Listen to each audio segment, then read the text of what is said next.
Hello guys, for today's video, ipapakita namin sa inyo kung paano kami magluto ng adobo. So yung gagawin natin ay adobong manok. At ngayon, alamin natin yung mga ingredients. Siyempre hindi mawawala yung manok natin. Tapos ihahanda na rin natin yung onion, garlic, ginger, pampawala ng lansa. Tapos may sinamahan ko na rin ng potato. And yung chili. So, tips para sa lahat guys. Ganyan ako magbalat ng bawang. So, kung nagustuhan nyo yan, pwede nyo ring i-apply sa bahay. Dahil adobong manok ang lulutuin ngayon, syempre hindi rin mawawala yung suka, toyo, asin at paminta. At dahil gusto ko rin yung manamis-namis na adobo, so sinamahan ko rin ng brown sugar. So guys, antayin natin na ma-ready lahat ng mga ingredients, saka natin umpisang magluto.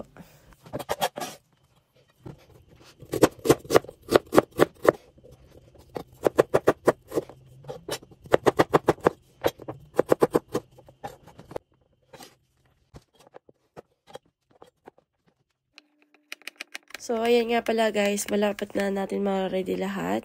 So, kulang na lang is yung manok tsaka yung potato. So, kung mapapansin nyo guys, naghihiwa na ako ngayon ng manok. So, ganyan yung tips ng paghiwa ng mga manok. O, diba? So, natutunan ko na rin yan dati pa. So, ganyan talaga ako maghiwa. Sa bahay guys, nagpapalit-palitan lang kami ng asawa ko na magluto. So, dapat sa mag-asawa, kailangan talagang tulungan lang. So, mostly, siya yung nagluluto ng mga may sabaw, tapos ako naman may sarsa. So, ayan na guys. Tapos na natin ihanda lahat ng mga ingredients. So, umpisahan na natin magluto.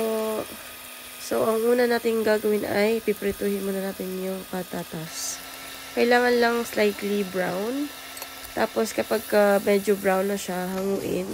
Pero dinagdagan ko na ng salt and pepper para maging malasa siya. So, habang niluluto natin yan, nag-boil na rin ako ng itlog para mamaya isama natin sa adobo natin. So, yan na guys. Umpisahan natin ilunod yung mantika. Tapos, kapag mainit na, ilunod natin yung onion. Tapos, antayin natin medyo maluto. Tapos, saka idagdag yung bawang, tsaka yung ating ginger. Guys, para maging malinamnam yung adobo, dinagdagan na rin natin ng butter. Hayaan natin itong mag-melt, tapos saka natin titimplahan para mas manunuot talaga yung lasa. Guys, haluin lang mabuti, saka natin ilunod yung manok. Haluin lang natin ito ng maigi para mas kumapit yung lasa. Tapos, hayaang takpan at maluto. So, inaantay na lang natin na maluto yung itlog, saka natin balatan para maihalo natin sa adobo natin. Guys, kapag medyo luto na siya, idadagdag na natin yung toyo, saka yung suka. Pagkatapos malunod yung suka, kailangan natin timplahan ng salt and pepper.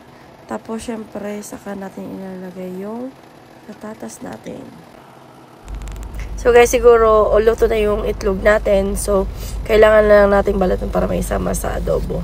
Sa habang nag-aantay, tinitimpla natin ng brown sugar yung adobo natin kasi gusto ko namin na mas manamis-namis yung adobo.